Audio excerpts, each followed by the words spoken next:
है मसीह का प्यारा वचन, ये है वचन प्यारा। परमेश्वर के धन्य नाम की महिमा हो। प्रभात मनन के सत्र 2354 में आप सभी का बहुत बड़े प्रेम के साथ स्वागत करता हूं। आइए आज के मनन के लिए हम पढ़ते हैं पत्रस की पहली पत्री 2 अध्याय उसकी 5वीं आयत। और जीवते पत्रों की तरह आत्मिक घर बनते जाओ ताकि पवित्र याजकों का समाज बनो, यीशु मसीह के द्वारा परमेश्वर को स्वीकार्य आत्मिक बलिदान चढ़ाओ। परमेश्वर की कलीसिया को यहाँ एक मकान से या मंदिर से तुलना किया है, परंतु ये मंदिर या मकान आम मंदिरों की तरह निर्जीव मकान नहीं है। चारों तरफ हम जितने भी आराधनालयों को देखते हैं सभी ईंट या पत्थर से बनाए हुए हैं जिसमें कोई जान नहीं होती है, परंतु पत्रस यहाँ जिस मंदिर का जिक्र किया है ये मंदिर ऐसे पत्थरों से निर्मित है जिसमें जान होती है। इस भाग को समझने के लिए एफेसी 2 का 20 से 22 तक के पदों को भी पढ़ना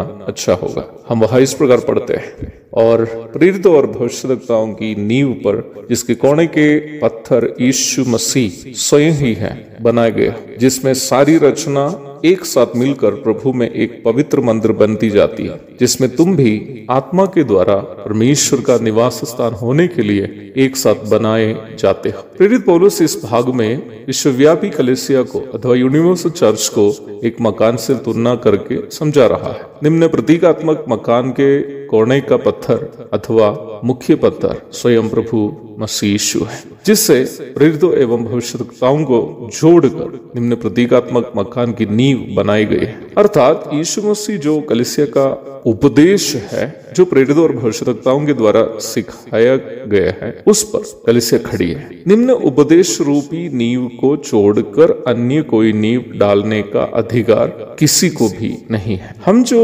यीशु मसीह पर विश्वास करते हैं हमें प्रभु इसी कलीसिया के साथ जैसे नींव से एक एक ईंट जोड़कर मकान बनाया जाता है वैसे ही प्रतिदिन जोड़ते रहता है। प्रेरितों के काम 2 की 47।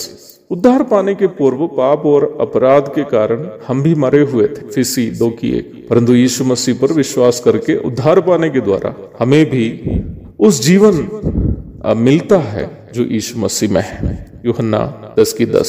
इसलिए पत्रस अपनी पत्री में मसीह विश्वासियों को जीवते पत्थर करके बुलाया है। हम विश्वासी इसलिए जीवते पत्थर है क्योंकि हम वास्तविक जीविते पत्थर यीशु मसीह की संगति में उनकी कलीसिया में है। यीशु मसीह वो वचन है जो शरीर धारण किया है। यूहन्ना 1 की 14। वचन ही है जो जीवन प्रदान करता है। वचन जब हम ग्रहण करते हैं तो जीवन प्रदान करने वाला पवित्र आत्मा हमें पास करने लगता है। यूहन्ना 6 की 63, एफेसियों 1 की 13 और 14। इस प्रकार यीशु मसीह नामक कोने के पत्थर से जोड़कर बनाई गई प्रेरितों और भविष्यद्वक्ताओं की नींव से उद्धार प्राप्त मसीह विश्वासी नामक जीवते पत्थरों को जोड़कर बनाया जाने वाला अदृश्य आत्मिक भवन को बाइबल में कलीसिया शब्द से परिचय कराया गया है। अवश्य ध्यान दीजिएगा प्यारो, ज्यादातर मसीह विश्वासी भी जिस विशेष मकान में मसीही लोग आराधना करते हैं उसे चर्च अथवा कलीसिया समझते हैं। ये थोड़ा सा नहीं पूर्णतया गलत है। बाइबल में कहीं भी कोई मकान को कलीसिया अथवा चर्च करके परिचय नहीं कराया गया।